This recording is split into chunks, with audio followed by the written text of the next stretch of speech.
साथियों, आप सभी को मान्यवर साहब श्री कांशीराम जी की जयंती की बहुत बहुत शुभकामनाएं। साथियों, मान्यवर जी के दिए राजनीतिक ताकत के जरिए हमारे देश में जो राजनीतिक बदलाव आए हैं, उसके नतीजों को आप सभी लोग अच्छे से जानते हैं। हजारों वर्षों से चली आ रही सत्ता शासन की व्यवस्था में नीचे से ऊपर की तरफ बदलाव करने वाले साहब के राजनीतिक विचार आज के राजनीतिक हालात में बेहद जरूरी है। जब देश की सत्ता केवल दो दलों के बीच बांटने की कोशिश की जा रही है, तो मान्यवर जी के विचारों पर चलने वाले हम सभी अनुयायियों के लिए बहुत जरूरी है कि हम बहुत मजबूती से हम बहुजन समाज के मूल्य सिद्धांतों के साथ खड़े रहें। मैं आप सभी से निवेदन करूंगा कि अक्टूबर 2000 में नागपुर में मान्यवर जी ने अपने कैडर में जो भाषण दिया था, उसे जरूर सुने और उसे अन्य साथियों को भेजें और सुनने को कहें। साहब ने अपने भाषण में बहुत साफ साफ कहा है कि वो कांग्रेस और भारतीय जनता पार्टी जैसे दलों के पीछे पीछे चलकर दलित, शोषित, वंचित समाज के लिए राजनीतिक सत्ता पाना नहीं चाहते हैं, बल्कि वो इस ऊपर से नीचे चलने वाली सामाजिक व्यवस्थाओं को बदलने वाले हैं। और साथियों, साहब ने बदल दिखाया।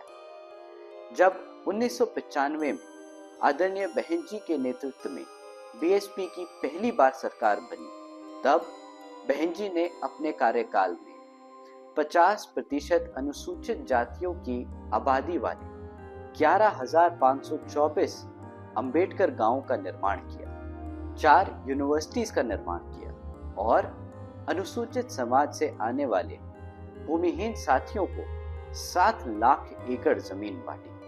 बीजेपी का इस्तेमाल कर 6 महीने में सत्ता चलाने के बाद हमने गठबंधन तोड़ दिया। तब मान्यवर जी ने गठबंधन को लेकर जो राजनीतिक विचार दिए थे, उसे हमें आज याद रखना चाहिए।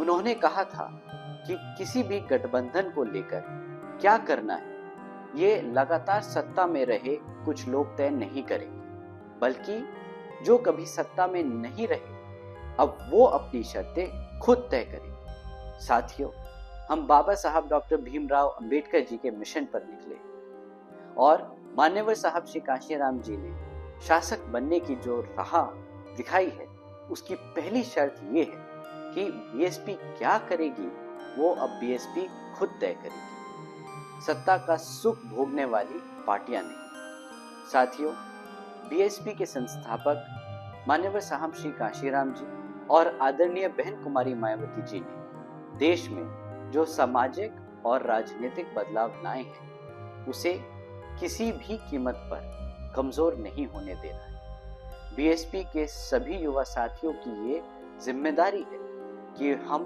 पूरी ताकत से इस विचार को और मजबूत करें। मान्यवर साहब के इस भाषण को सुने और संकल्प लें कि राजनीतिक हालातों से घबराकर सत्ता पाने की अपनी शर्तों से समझौता नहीं करेंगे।